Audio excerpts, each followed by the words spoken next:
तर हॅलो भावांनो, आपली गाडी तर भरलेली नांदेड साईडला. तुम्हाला लोकांना तर माहीतच आहे, कारण की आपण स्टोरी पण अगोदर ठेवलेली. तर गाडी बिडी घेतली, पण आलो पंपावर, टाकी बिकी फुल केली. आता म्हटलं चला आपल्याला कराड सिटी पण पूर्ण पास करायची होती. आलो मग आपल्या कराड सिटीत.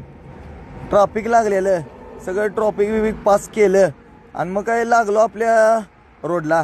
कारण की आपल्याला पुढं परत विट्यात आप्पाला पण भेटायचं होतं. आणि मग काय विट्यात आपल्याला गावला आप्पा गावल्यानंतर त्यांच्याबरोबर चहा पाणी केला. आप्पा म्हणजे सगळ्यांना माहीत आहे, आप्पा बोलते और सबको बोलते. तर असं काय नाही भावांनो, आप्पा माणूस लईच वेगळा माणूस आहे. तर चला भावांनो, आप्पाची गाडी घेतली आणि पुढं आलो. नागदचा राईट टर्न मारून पुढं आल्यानंतर यो भाऊ बघा टू व्हीलरवरनं एवढ्या लांब आपल्या गाडीला पळवत मागंपर्यंत आला. तर भावा तुझ्यासाठी स्पेशल आहे, असं काय करत जाऊ नको इथून पुढं.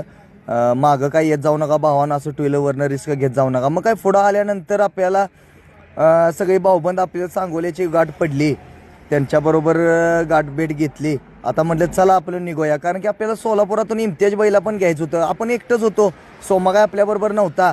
मग इम्तियाज भाई आलं. इम्तियाज भाई म्हटलेलं की चला मी तुमच्याबरोबर पुढं नांदेडला येतो. सोलापुरातून मग इम्तियाज भाईला घेतला आपल्याबरोबर. आणि मग काय पुढं आपण तामलवाडी टोल नाक्यावर आलो. तामलवाडी टोल नाक्यावर आल्यानंतर म्हटलं चला आता जरा स्टिंग पिऊया. जेवण तर काय भावानं अजून केलंच नव्हतं. जेवण केल्यानंतर आपल्याला झोप येते, तुम्हाला लोकांना तर माहीतच आहे.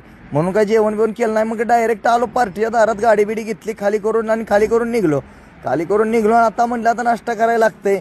मग इम्तियाज बहीण मी आपलं जरा घेतलं पोहे, नाश्ता बिष्टा केला आणि आलो पुढं आलो. नंतर लातूरच्या मागं यो भला मोठा ट्रक दिसला. काय भरलंय भावानं काय माहीत, पण कल्ल्याला एका साईडला. काय विषय नाही, रिस्क घेणं ही ड्रायव्हरच्या आयुष्यातच आहे. तिथनं पुढं आलो मग सोलापुरात आल्यानंतर आपल्याला सगळी सोलापूरची भाऊबंद गाठ पडली आणि इम्तियाज बाईला पण सोडायचं होतं. सगळ्यांना गाठभेट घेतली आणि आता म्हटलं चला निघावं. तर भावांनो, हा ब्लॉग कसा वाटला कमेंट करून सांगा आणि इथून पुढं ब्लॉग बघायचा असेल तर फॉलो करा. धन्यवाद.